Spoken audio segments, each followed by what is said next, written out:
This video is brought to you by Squarespace. Today I'm going to be editing this portrait, so let's get started.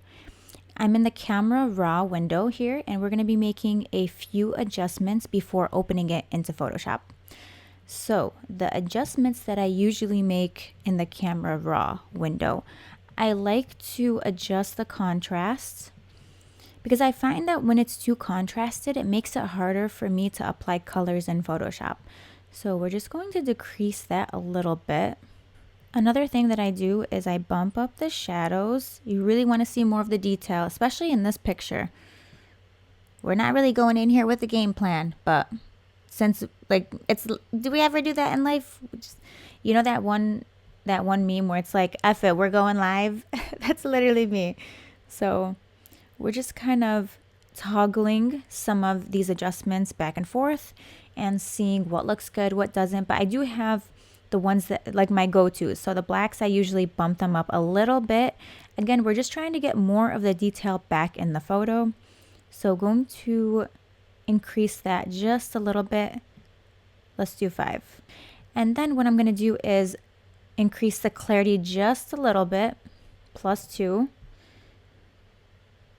Let's increase the shadows a little bit more.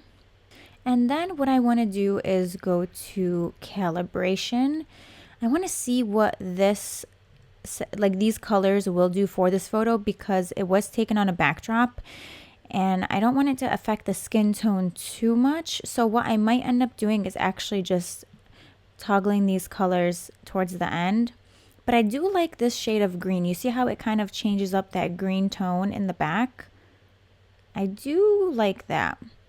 But I'm just going to see what we can do for now. Like if you bump up the saturation, you'll notice that her skin tone also becomes saturated. And sometimes you don't want that.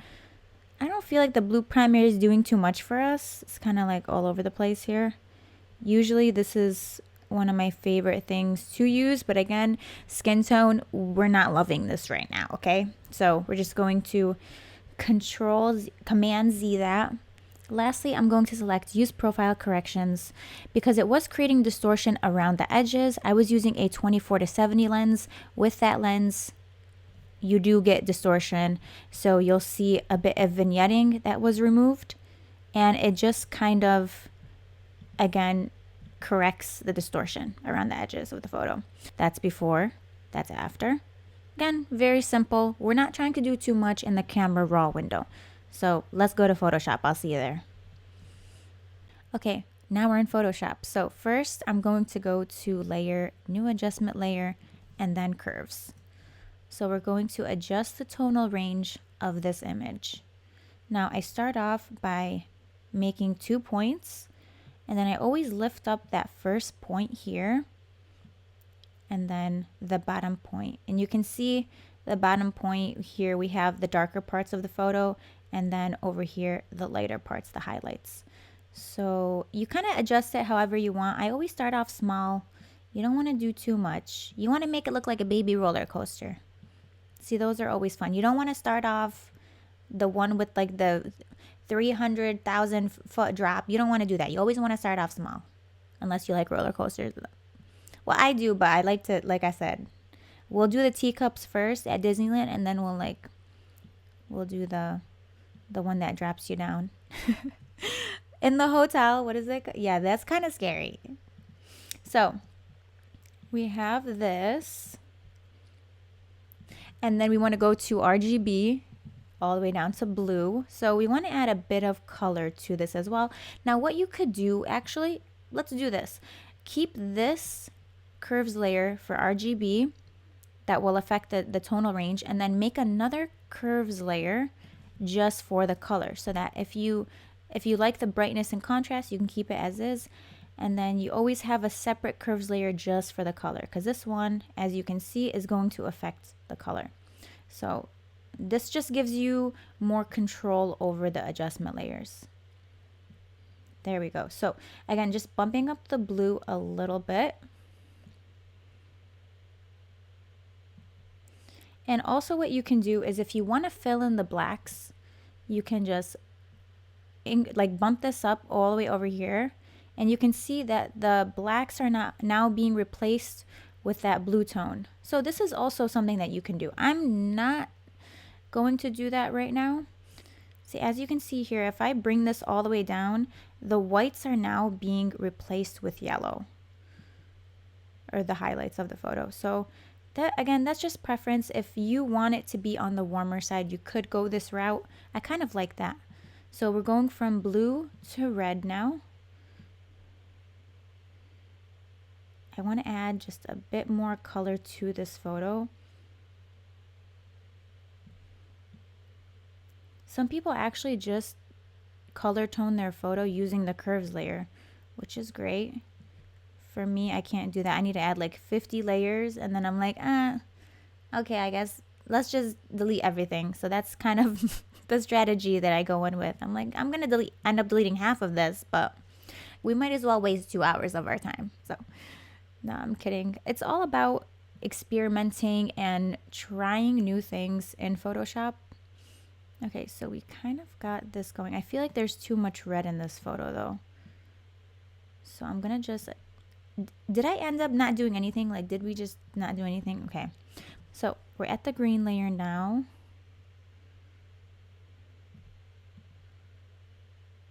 Oh, that is looking pretty. Okay, cool. So you can also drop this down as well. I kind of like that purple just a little bit. So I'll show you guys the difference. This is before and that's after. Just a little bit of color. But I think I want this more on the yellow side. So going back to blue, we're just gonna adjust it slightly. Something like this is actually this. And again, you can always come back to adjust the colors. So now what I'm going to do is I want to bring out a little bit more detail. I'm going to go to gradient map. And then I'm going to go from normal to luminosity, which just makes it look so pretty. Now, what you can do if you really want to experiment a bit more is select the gradient map right here, click on the gradient, and then you can actually toggle through each and every gradient and see what it does to affect your photo. What I would recommend though, as you can see, we're clicking on it and it's looking, what's going on here? It looks terrible. So let's select this one right here, press OK. You want to make sure the opacity is low so that you're able to, you can put it on 50% if you want, but I would actually start off really low, about maybe even 10%. So that way you see it on a low opacity. So now what you can do, as you lowered the opacity, now you can kind of toggle through and see what little difference that makes. Like even that one was kind of looking nice. Wait, which one was it? Yeah, like these ones, the nude type gradients are looking kind of nice. Like this one right here, I'm actually liking. So again, tip is to just keep it on a low opacity. I feel like a lot of the times when we want to do the most, we want to go all the way to 100. Just keep it low. I'm not referencing a song by Flo Rida. I'm just saying. Sure. Yeah, I don't know why I said that. So let's go to our next adjustment layer, which will be photo filter.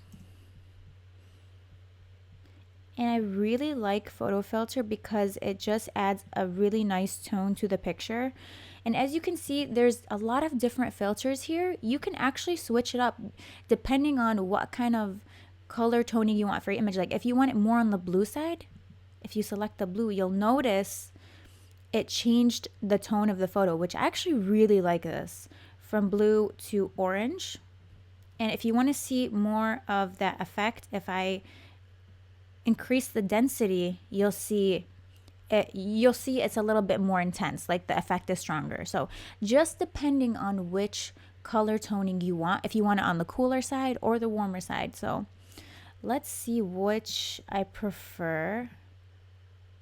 Okay, so I do like the sepia filter. Is that how you say it? Sepia?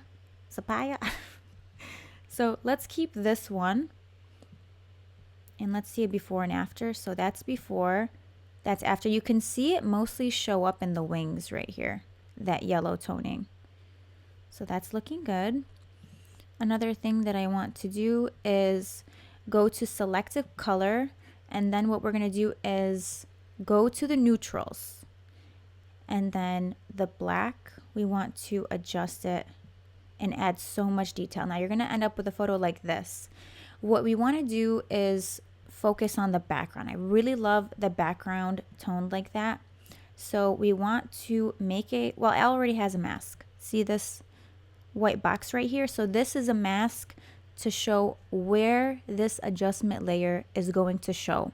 So what you want to do is erase certain parts that you don't want to show up. So take your brush tool. Okay, it doesn't really matter. Opacity, we want to put it to about 89%.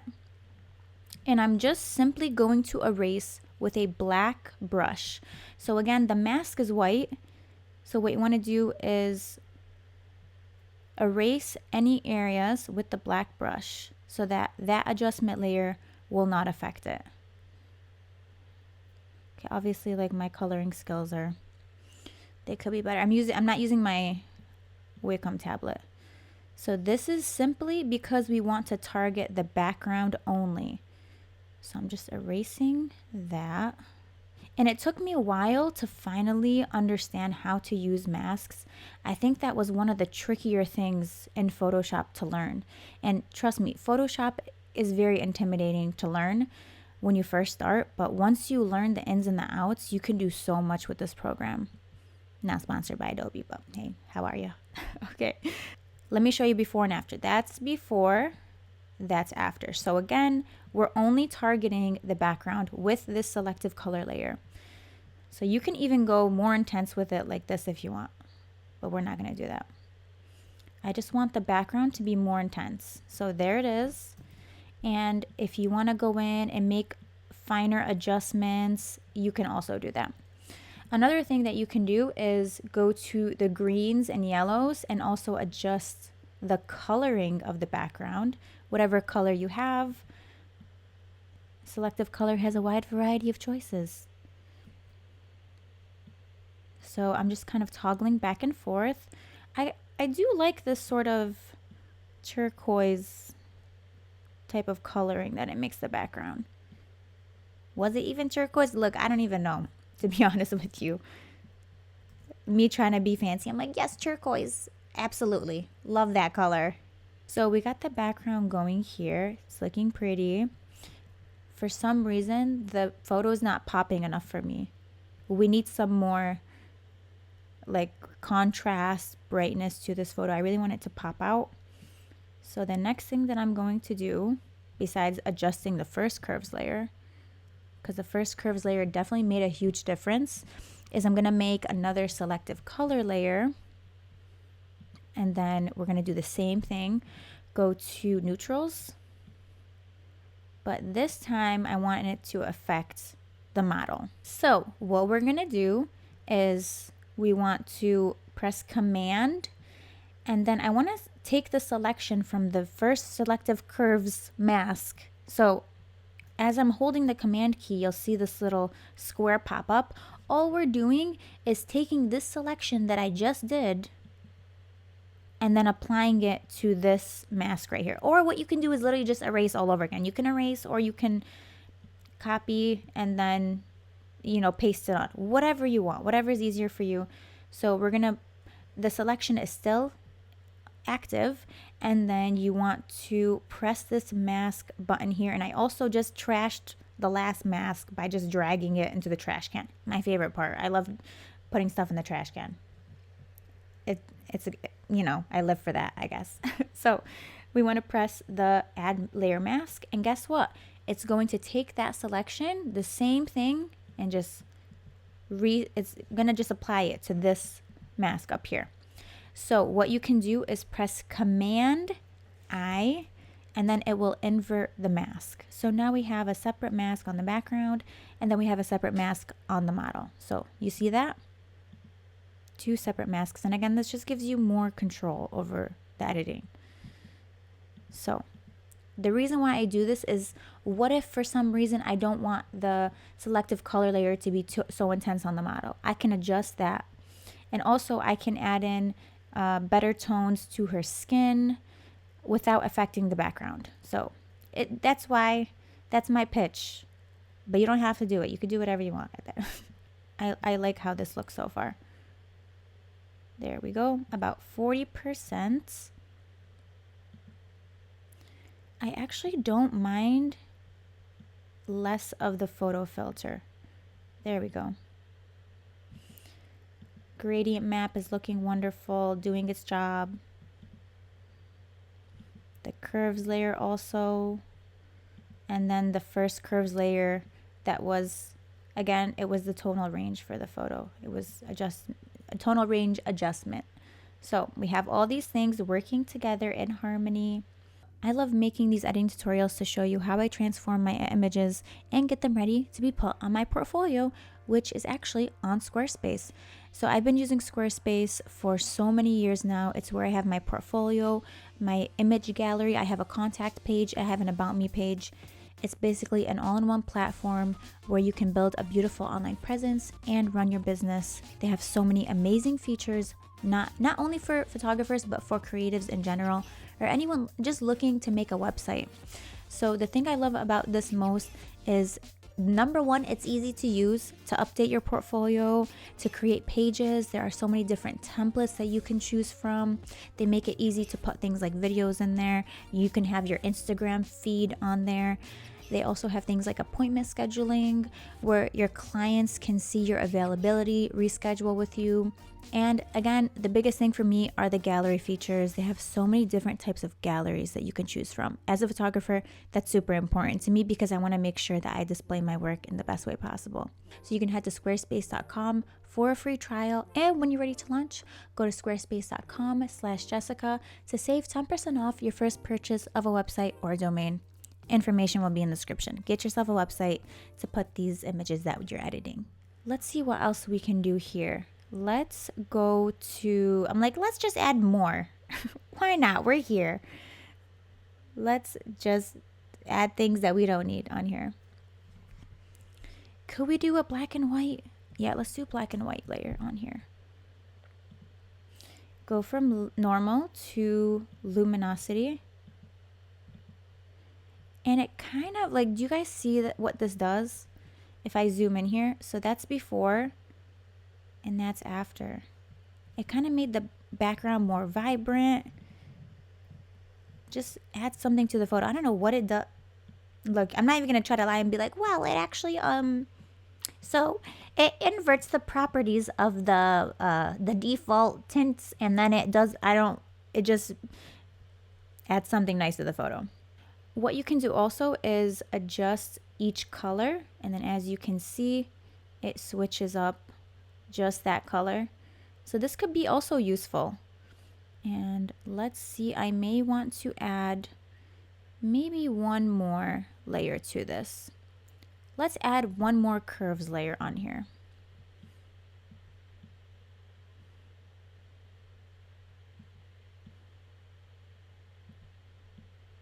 Now we're going to add 3 points. And I feel like this gives me even more control over the look of the image. So something even like this.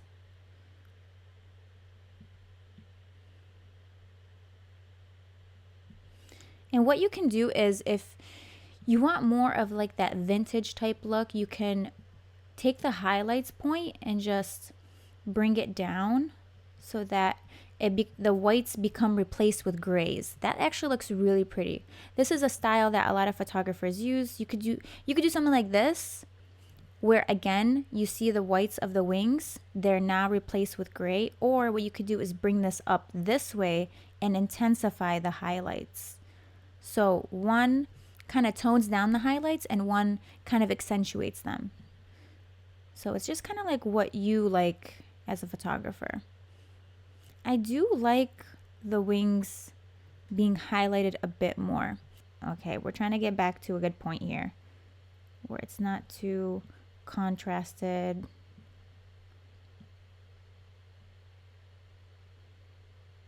Okay, we're getting a little crazy here. So when you start second guessing, like, should I have added this layer? That's when you just need to stop. Okay, something like this. So that's before, that's after. Let me kind of zoom in to show you guys. Also, remember how I said that you can kind of change the color of that green, what you can do is go to hue saturation and then go from master to greens. And then this will actually allow you to kind of pinpoint that color and just change it up. So if you want it to be like blue, this is actually looking pretty nice, this one. This kind of hue. What do you guys think? Leave in the comments. Do you prefer the green? Do you prefer the blue? So even something like this. You can also adjust the saturation. So just by targeting that color. So this is before. And this is after. I really love how this came out. I really hope you guys enjoyed this photo tutorial. Let me know if you want to see more, and I would love to thank you guys for watching.